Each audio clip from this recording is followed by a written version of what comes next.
Hey guys, so Thumbs here. Very busy lately. Working on my grinding. I think I'm getting better at it.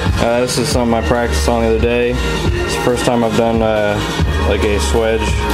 It's like a clip point Bowie style on a titanium blade. Just a chisel. I just want to see if I could do it. But you know, no convex here, just a nice flat grind. I'm very comfortable with it now, and I'm starting to get used to it. So what I did was, I took my D2 fixed blade and I made it a full flat grind because I had envisioned this basically for this knife.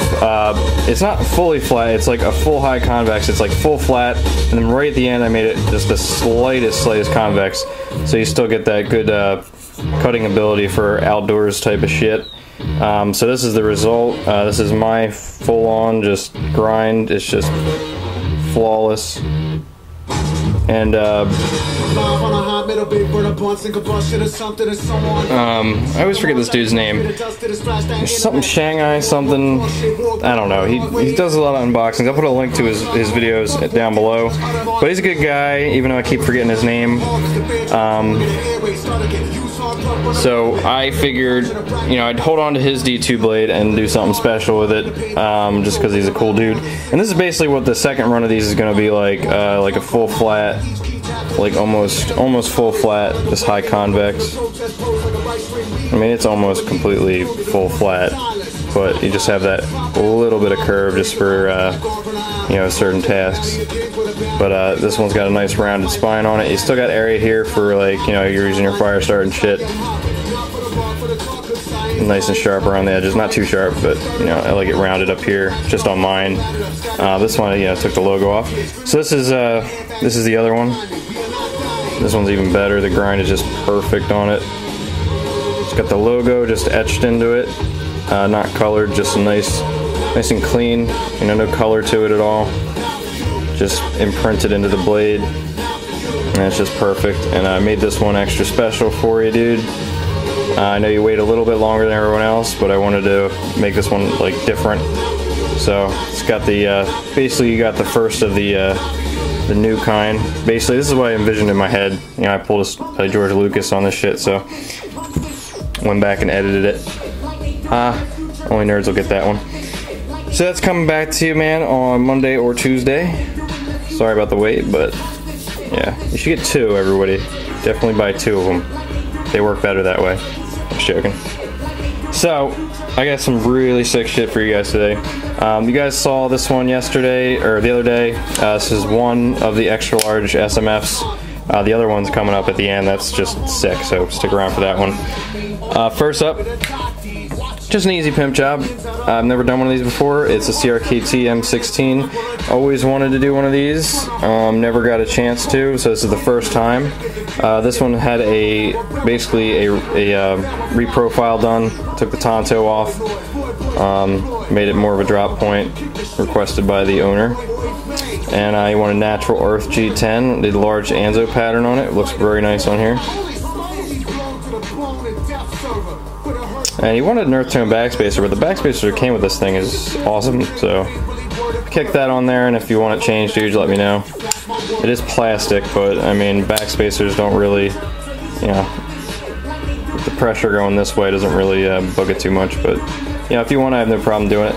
It's a little thick, but it feels very, very, very good, especially for such a big blade.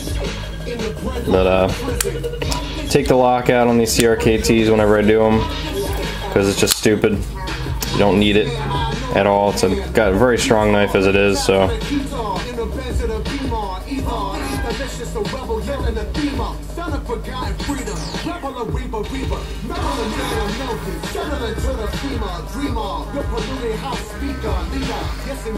That guy.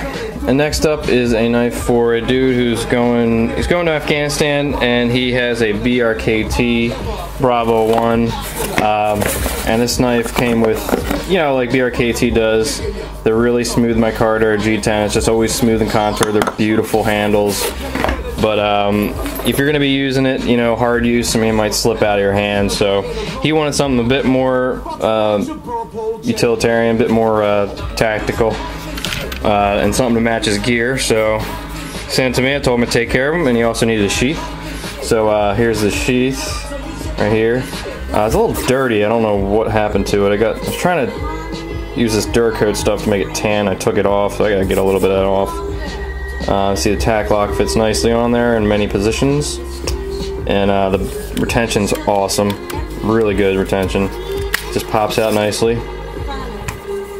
Beautiful blade, guys. I got some shit on there. But as you can see, went with the tan, Coyote tan to match his gear. Green liners, OD green. I had sandblasted the handle area from the end of the jimping up to the top of the choil here, just to avoid any shine. That was a request by him. Just make sure you take care of the steel, dude. Lube it up or whatever once in a while, maybe. Just because that's a little rougher there now, and yeah, the 3V is not you know, the most rust resistant thing in the world, but just as long as you take care of it, you won't have a problem. But the grip is amazing, feels really good. You got that extra peel ply going on there. Sandblasted all the hardware so it doesn't shine. Basically, take it out, that's when you're going to be shining. But at that point, you know, they'll know you're coming anyway. So so this has got done. I got this in like 2 days ago. I wanted to get done quick for them. It's just what I do for you know, people in that situation, law enforcement and whatnot. Just out of respect and appreciation. So do that, guys. Know I'll be coming back to you sometime this week. Love it. It feels great, and the sheath is just perfect. It's one of my best sheaths I've ever done, besides the fact that it's kind of rough. But I'm sure it'll be okay. I did have a coating on here. If you want it, I can put it back on there. It's nice and clean.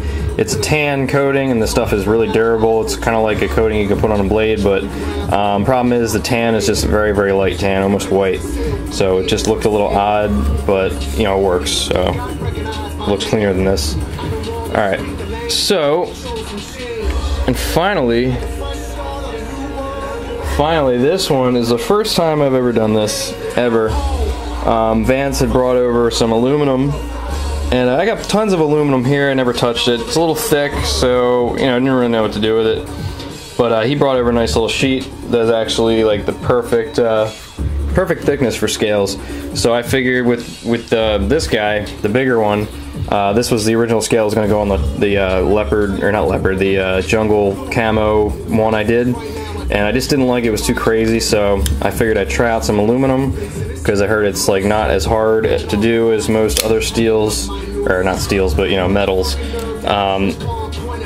So it worked out pretty good. It wasn't the easiest thing in the world, but it's definitely a hell of a lot easier than titanium.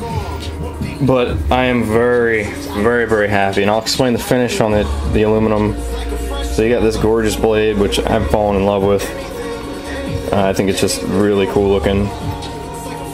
And then you got the Anzo pattern on the aluminum scale, which looks really good with this guy.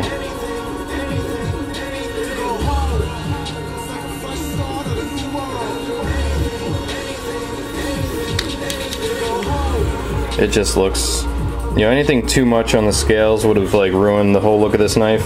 It had the Arctic Gray already on it, which is such a gorgeous look. But you know, it gets very dirty very quick, as you can tell. I will be cleaning this up before I send it back. But you know, it gets so damn dirty, it sucks. So I mean, it's a great color, but you know, peel ply with that is just terrible. So the aluminum won't get dirty, and I gave it a dirty look. And the way I did that was basically use an etching machine like you make a logo, you know, like I do on my blades here. And basically put it on DC and ran it over it, because you can't really anodize this thing with like heat or anything like that. Aluminum, I just don't know how to do it really. So I just tried that out, and it made it like this kind of a rough black, like grayish. So I just put that in there and just polished up slightly on the tips here, and it gives this nice, like really natural look to it. And it's about the same thickness as the original scale. Got the blue and black G10 backspacer. Before you guys ask why they've been on the last 3 Striders, it's because it's perfect size for backspacers on them, and it's looked good on all of them, and it's some really good stuff. Because it looks like a navy blue, which is the closest I've ever seen in any G10 to a navy blue. But this thing, I'm very, very happy with it. It's super comfy, super strong now. I mean, it's already strong. A little off center, but that's just got to do some tweaking to it. It's not rubbing at all, so, but I just have to make sure, hold on, sandblaster turned on.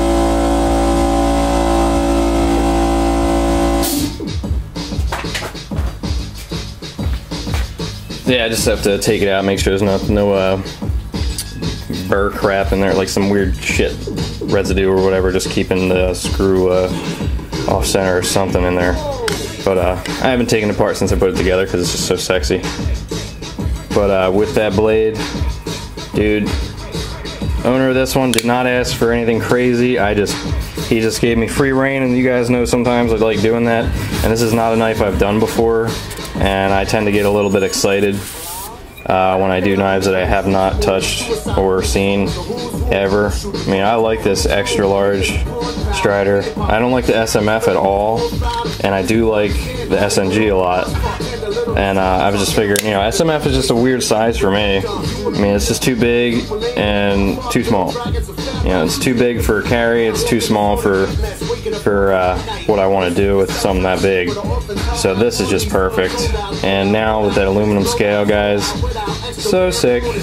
I love it. And my god, I did it without a mill, and it didn't take me 3 weeks. Crazy.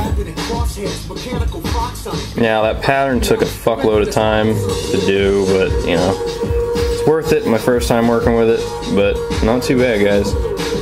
Not too bad at all. I enjoyed it. Left the other side stock factory. Looks good to me. I mean, if it looked off or something, I'd be like, whatever, but you know, kind of good transition from the blue to the silver. It's got kind of blues and silvers in it, so. And then you got the grayish black with the screws. Everything is just nice and consistent colors going around it. I love it.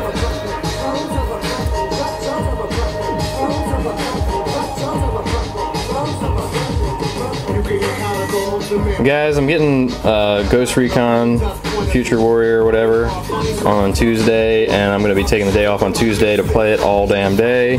I invite you to fucking join me and start a squad or some shit, nerd it out hardcore, talk about knives and shoot some noobs in the face. My name on there is Tough Thumbs, spelled exactly like it is here. Come join me, guys. I said it the other day, I guess I said it at the end of the video, which doesn't really help. A lot of you people are gone by now. So, I'm loving this, guys. Just loving it.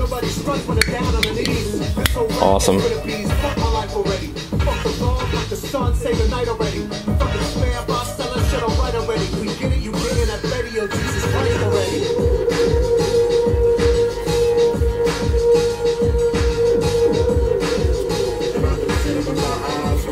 Thanks for watching, guys. Peace.